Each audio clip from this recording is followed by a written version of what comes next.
Hello everyone, welcome to this video. इस वीडियो में हम क्लास 12 के होम साइंस का चैप्टर जिसका शीर्षक है संक्रामक रोगों से बचाव के विषय में अध्ययन कर रहे हैं। दोस्तों, अभी तक हमने जाना कि रोग दो प्रकार के होते हैं, संक्रामक और असंक्रामक। संक्रामक रोग वह होते हैं जो एक व्यक्ति से दूसरे व्यक्ति में फैलते हैं और असंक्रामक रोग वह होते हैं जो एक व्यक्ति से दूसरे व्यक्ति में नहीं फैलते हैं।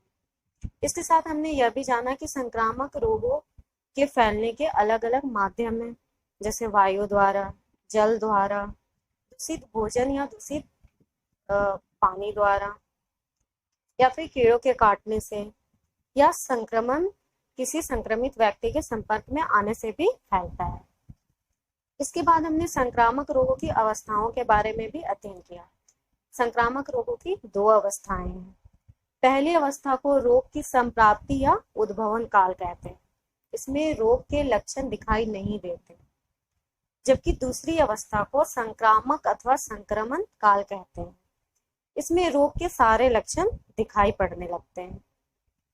इसके बाद हमने रोध क्षमता के विषय में भी अध्ययन किया। रोध क्षमता का अर्थ होता है रोगों से लड़ने की क्षमता या योग्यता। रोध क्षमता का अच्छा होना हमारे लिए क्यों आवश्यक है, हमने इस विषय पर भी अध्ययन किया। सेहतमंद रहने के लिए, मानसिक रूप से मजबूत बने रहने के लिए, शारीरिक मजबूती बनाए रखने के लिए तथा परिवार को गंभीर बीमारियों से बचाने के लिए रोध क्षमता का अच्छा होना आवश्यक है। रोध क्षमता के प्रकारों के विषय में भी हमने पढ़ा। दोस्तों, इन सब के बारे में विस्तृत रूप से हमने पहले के वीडियो में जानकारी हासिल कर ली है। अब अगर हमसे यह पूछा जाए कि संक्रामक रोग या संक्रामक बीमारी क्या है, तो हम बता सकते हैं कि संक्रामक रोग वह है जो एक व्यक्ति से दूसरे व्यक्ति में फैलता है। संक्रामक रोग किन किन कारणों से फैलता है, अगर यह सवाल हमारे सामने आए तो हम इसका भी आंसर दे सकते हैं। संक्रामक रोग वायु द्वारा, जल द्वारा, भोजन द्वारा, कीड़ों द्वारा या संपर्क द्वारा फैलते हैं। दोस्तों, पिछले वीडियो में हमने टीकाकरण के विषय में भी पढ़ा था। इससे यह सवाल आ सकता है कि टीकाकरण की योजना से आप क्या समझते हैं।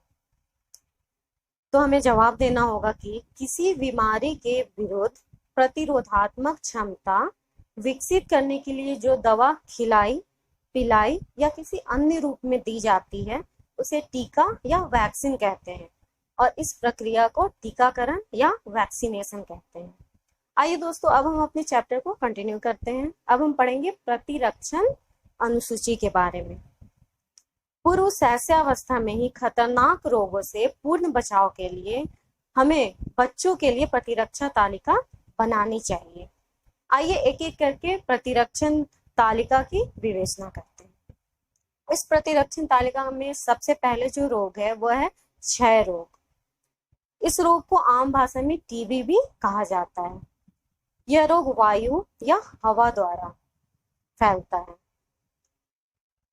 यह रोग बहुत ही भयानक है जो शरीर के कई भागों में हो सकता है, जैसे फेफड़ों में, आंतों में, ग्रंथियों में या फिर रीढ़ की हड्डियों में। इनमें से फेफड़ों का टीबी जो है वह सबसे अधिक फैलता है। यह रोग मनुष्य के अतिरिक्त जानवरों को भी हो सकता है। ऐसा बिल्कुल भी नहीं है कि टीबी सिर्फ मनुष्य को होता है, यह रोग जानवरों में भी हो सकता है। यह रोग रोगी गाय भैंस का दूध पीने से भी हो जाता है। दूध को भली प्रकार उबाल कर प्रयोग में लाने से इसके जीवाणु नष्ट हो जाते हैं। अब इस रोग का उद्भवन काल क्या है? 4 से 6 सप्ताह। आइए अब इसके सिम्टम्स के बारे में पढ़ते हैं। सबसे पहले तो भार में गिरावट। अगर आपको टीबी होता है तो आपका वेट कम होने लगता है। तेजी से पसलियों का चलना, कमजोरी और बुखार तथा बार बार खांसी का होना। यह फैलता कैसे है या इसके संक्रामक कारक क्या है? वायु, संक्रमित प्राणियों की छोड़ी हुई श्वास द्वारा। इसके घटित होने की आयु है जन्म से अभी सभी आयु के बालक। उपचार विधि में है लंबी अवधि तक देखभाल, उचित इलाज। और रोगी की देखभाल हमें कैसे करनी चाहिए, आइए देखते हैं। बालक को स्वच्छ कमरे में रखें। नाक तथा गला स्राव में प्रयोग होने वाले वस्तुओं को फेंकने की उचित व्यवस्था करें। जन्म के समय संक्रमण से बचाने के लिए शिशु को क्षय रोग पीड़ित माता से अलग रखना चाहिए। इसके रोकथाम के लिए जन्म के समय या 2 सप्ताह के भीतर बीसीजी का टीका लगाना चाहिए। इसमें अगला रोग है डिप्थीरिया रोग, या इसे गलघोंटू भी कहते हैं। यह अत्यंत भयानक संक्रामक रोग है। इसके जीवाणु शरीर में प्रवेश करके गले में पनपते हैं और बच्चे में रोग के लक्षण उत्पन्न करते हैं। इस रोग का उद्भवन काल क्या है? 2 से 5 दिन। इसके सिम्टम्स को देखते हैं। प्रारंभ में रोगी के गले में हल्का दर्द होता है तथा सूजन आ जाती है। दूसरा, रोगी को तीव्र बुखार आता है। श्वास नली के ऊपर एक झिल्ली बन जाती है जिससे खाद्य पदार्थ निगलने में तकलीफ होती है या कठिनाई होती है। तलवे, पेट, भुजाओं तथा टांगों की मांसपेशियों का लकवा। अब इसका संक्रमण कारक, मतलब ये किन किन कारणों से फैलता है। इस रोग की जीवाणु वायु, दूषित दूध तथा भोजन के माध्यम से रोग फैलाते हैं। इसके घटने की आयु है जन्म से 5 वर्ष की आयु तक का रोग है यह। इसमें रोगी की देखभाल कैसे करते हैं? इसमें रोगी की देखभाल करने के लिए शिशु को संक्रमित शिशु तथा संक्रमित खिलौने से दूर रखना चाहिए। रोग के लक्षण समाप्त हो जाने के बाद भी रोगियों को अन्य स्वस्थ शिशुओं से अलग रखना चाहिए। यदि रोग का संक्रमण तीव्र हो तो रोगी को संक्रामक रोग के अस्पताल में रखना चाहिए। इसमें अगला रोग है काली खांसी। खांसी के साथ बहुत अधिक मात्रा में कफ निकलना ही काली खांसी है। यह रोग अधिकतर बच्चों में होता है। यह रोग व्यक्ति की नाक, गले और फेफड़ों को बहुत अधिक प्रभावित करता है। अब इस रोग का उद्भवन काल क्या है? 6 से 8 दिन। इससे सिम्टम्स को देखते हैं। प्रारंभ से बच्चों को खांसी आती है। धीरे धीरे खांसी के साथ छींकें भी आने लगती हैं। लापरवाही के कारण कभी कभी खांसी जो है वो गंभीर रूप धारण कर लेती है। इसका संक्रमण कारक यह कैसे फैलता है? रोगी के खांसने, छींकने तथा जोर से बोलने पर बाहर निकलती वायु स्वस्थ व्यक्ति तक पहुंचकर उसको भी संक्रमित कर देता है। इसके घटने की आयु है जन्म से कुछ सप्ताह बाद से यह रोग हो सकता है। अब इसमें रोगी की देखभाल कैसे करते हैं? जिस कमरे में रोशनी तथा स्वच्छ वायु का आवागमन हो, रोगी को हमें उसी कमरे में रखना चाहिए। रोगी को हल्का तथा सरलता से पचने वाला भोजन देना चाहिए। अब इसके रोकथाम के लिए क्या किया जाए? इसके रोकथाम के लिए स्वच्छता पर विशेष ध्यान देना चाहिए।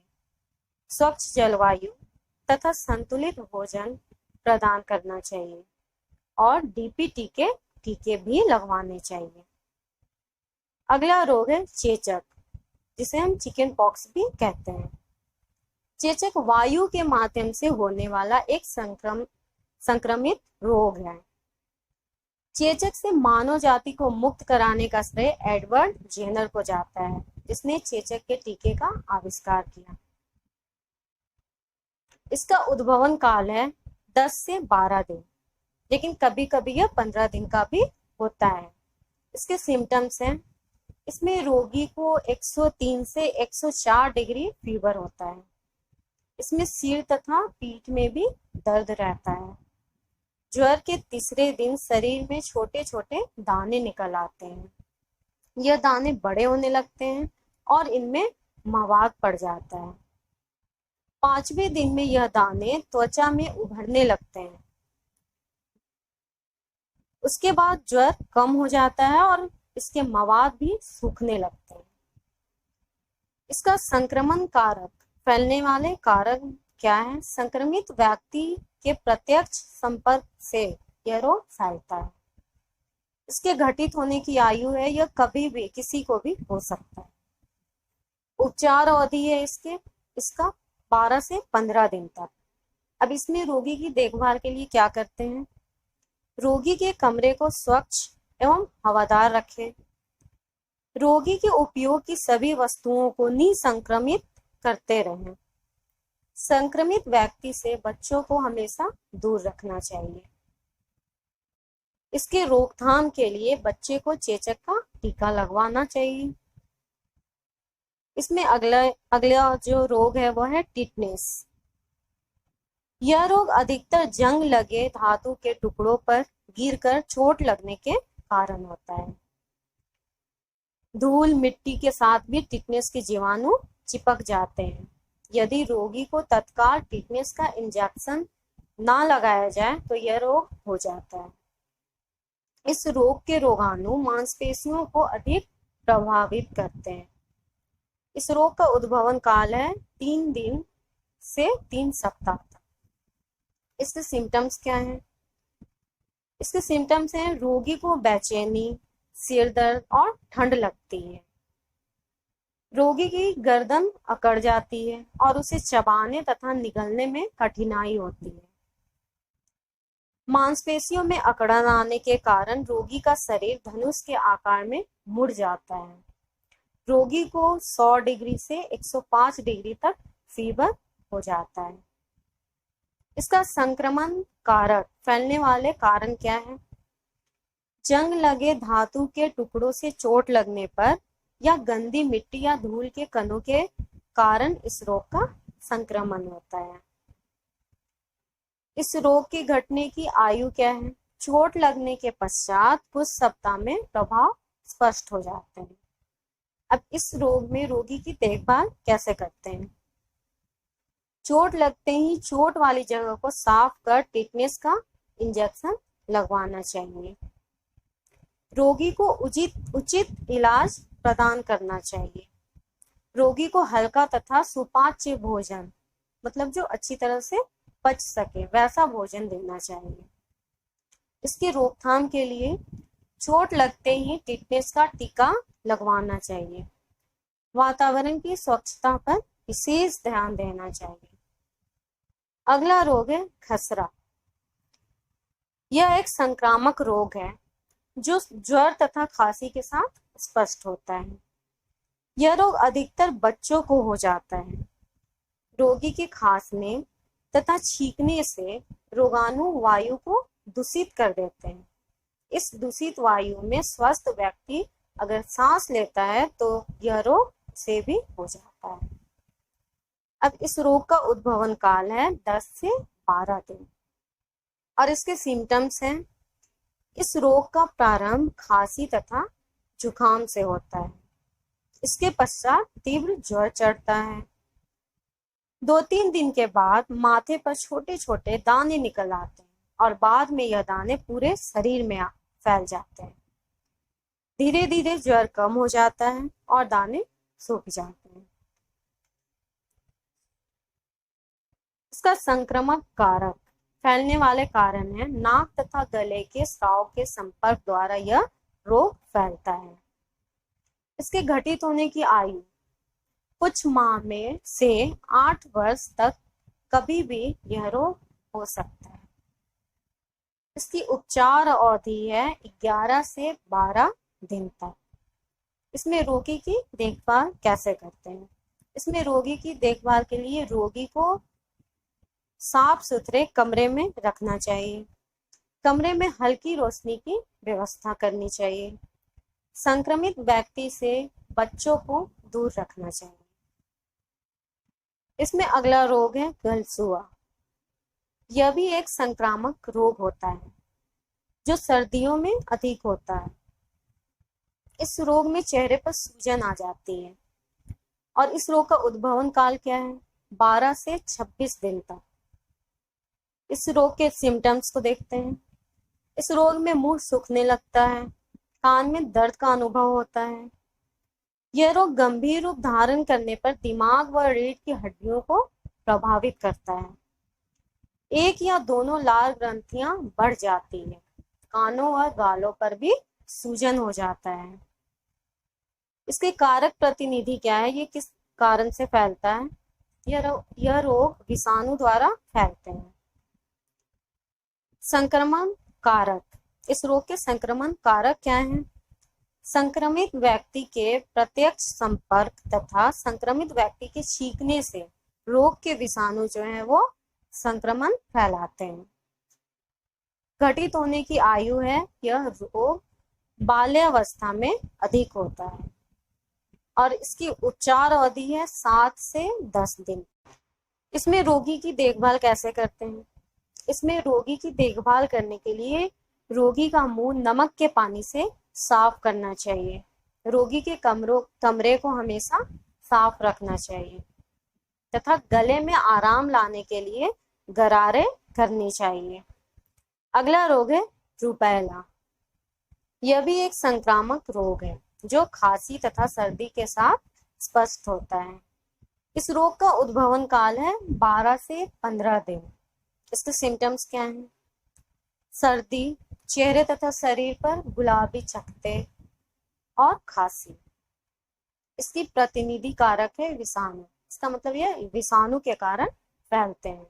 संक्रमण कारक, यह रोग संक्रमित व्यक्ति के प्रत्यक्ष संपर्क में आने से फैलता है। इसके घटित होने की आयु है 3 से 12 वर्ष तक। शैशवावस्था से बाल्यावस्था तक कभी भी यह रोग हो सकता है। इसकी उपचार अवधि है 8 से 12 दिन। अब इस रोग में रोगी की देखभाल करने के लिए क्या करते हैं? इसमें रोगी की देखभाल करने के लिए बच्चों को साफ रखें, स्वच्छ तथा आसानी से पचने वाला भोजन दें, चिकित्सक के निर्देशों का पालन करें। इसके रोकथाम के लिए प्राथमिक MMR टीका 15 माह पर तथा एक बूस्टर खुराक 10 से 12 वर्ष की आयु पर दी जाती है। अगला रोग है पोलियो। सबीन द्वारा विकसित मौखिक पोलियो विषाणु टीका पोलियो तथा लकवा की रोकथाम के लिए विश्व भर में प्रयोग किया जाता है। यह दवा 3 प्रकार से तरल रूप में पिलाई जाती है। पहली खुराक जन्म के समय दी जाती है, तो दूसरी तथा तीसरी खुराक प्रति 4 से 8 सप्ताह के अंतराल पर दी जाती है। इसके कारण कोई पीड़ा या ज्वर नहीं होता है। इस रोग का उद्भवन काल क्या है? लगभग 7 से 12 दिन और इसके सिम्टम्स हैं ज्वर लगभग 99 से 100 डिग्री तक, उल्टी, सिर दर्द तथा अतिसार। कुछ बालक लकवा तथा अपंगता के प्रभाव से पीड़ित होते हैं। इसके कारक प्रतिनिधि है विषाणु, यह विषाणु के कारण होता है। और संक्रमण कारक दूषित पानी तथा अस्वच्छ भोजन, मतलब यह दूषित पानी और अस्वच्छ भोजन के कारण संक्रमित होता है, फैलता है। इसके घटित होने की आयु है विशेष रूप से बाल्यावस्था की अवधि। इसकी उपचार अवधि है 2 सप्ताह, किंतु मांसपेशियों के ठीक होने में विलंब। इसमें रोगी की देखभाल कैसे करते हैं? इसमें रोगी की देखभाल करने के लिए उल्टी तथा बुखार पर नियंत्रण रखना होगा, बालक को उचित आराम दें, चिकित्सक के निर्देशों का पालन करें। इसके रोकथाम के लिए पोलियो की दवा 3 खुराकों में दी जाती है, जो 6 सप्ताह बाद से 4 से 6 सप्ताह के अंतराल पर दी जाती है। अगला रोग है हैजा। यह रोग बहुत तीव्र गति से संक्रमित होता है, इसलिए महामारी का रूप धारण कर लेता है। यह गर्मी तथा बरसात के दिनों में अधिक होता है। इसके सिम्टम्स क्या हैं? रोगी को उल्टी तथा पतले दस्त आते हैं, रोगी को पेट में दर्द रहता है, आंखें पीली पड़ जाती हैं, उसे अधिक ठंड लगती है तथा अधिक प्यास लगती है और मूत्र आना बंद हो जाता है या बहुत कम मात्रा में आता है। उचित समय पर इलाज न मिलने पर शरीर में पानी की कमी हो जाती है तथा निर्जलीकरण हो जाता है। इसके फैलने के कारण क्या है? इसके फैलने के कारण है संक्रमित जल, दूध अथवा पेय पदार्थ, अस्वच्छता का वातावरण, रोगी के गंदे वस्त्र, हैजा के जो रोगी होते हैं उनकी देखभाल कर रहे व्यक्ति की अस्वच्छता द्वारा भी यह रोग फैलता है। संक्रमण की आयु है 2 से 10 वर्ष। इसका उद्भवन काल होता है 1 से 5 दिन। घटित अवस्था, किसी भी आयु में यह रोग हो सकता है। रोग की अवधि तथा उपचार काल, लंबे समय तक देखभाल तथा उपचार होना चाहिए। इस रोग में रोगी की देखभाल कैसे करते हैं? इस रोग में रोगी की देखभाल करने के लिए बालक को प्रचुर मात्रा में तरल पदार्थ देना चाहिए तथा पानी की कमी से बचाए रखना है। समय पर चिकित्सक को दिखाना भी चाहिए। रोगी को स्वस्थ व्यक्तियों से अलग रखना चाहिए। देखभाल कर रहे व्यक्ति को अपनी स्वच्छता का विशेष ध्यान देना चाहिए। अगला रोग है अतिसार। यह एक ऐसी अवस्था होती है जिसमें संक्रमण के कारण पेट की आंतों की कार्य प्रणाली सामान्य नहीं रहती। प्रमुख रूप से आंतों का महत्वपूर्ण कार्य अतिरिक्त जल का अवशोषण करना है। अतिसार रोग की स्थिति में आंतें इस कार्य को नहीं कर पाती।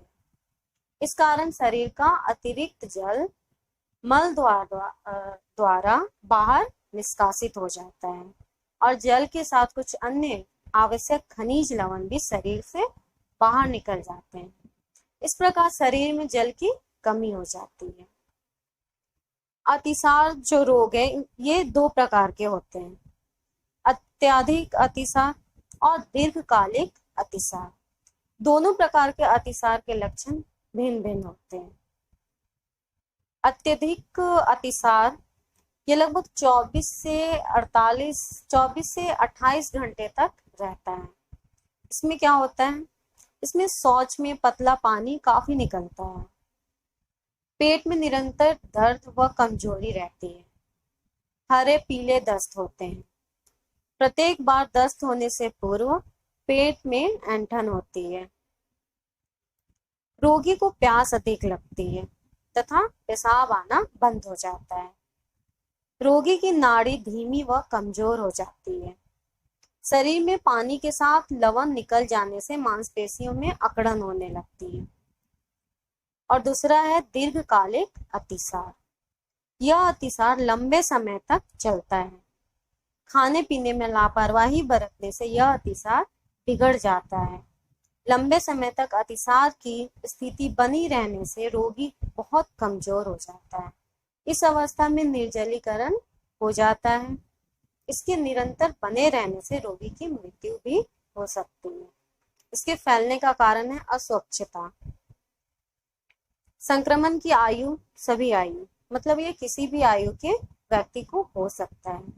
इसका उद्भवन काल है लगभग 3 से 6 दिन और घटित होने की अवस्था सभी आयु। रोग तथा उपचार की विधि अवधि 3 से 6 दिन तक। इस रोग में रोगी की देखभाल के लिए अधिक जल तथा तरल पदार्थों का प्रयोग करना चाहिए। पानी की कमी को पूरा करने के लिए अधिक मात्रा में बालक को तरल पदार्थ देना चाहिए। छोटे बच्चों को मां का दूध पिलाते रहना चाहिए। रोगी को सामान्य आहार देते रहना चाहिए। बच्चों को दूध उबालकर तथा उबली हुई बोतल में डालकर ही पिलाना चाहिए।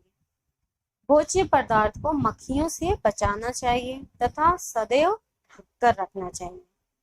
रोगी को रेशेदार पदार्थ, हरी पत्तेदार सब्जियां, मोटे छिलके तथा बीजों वाले फल, तले पदार्थ, मिर्च, मसाले, चटनी तथा अचार नहीं देने चाहिए।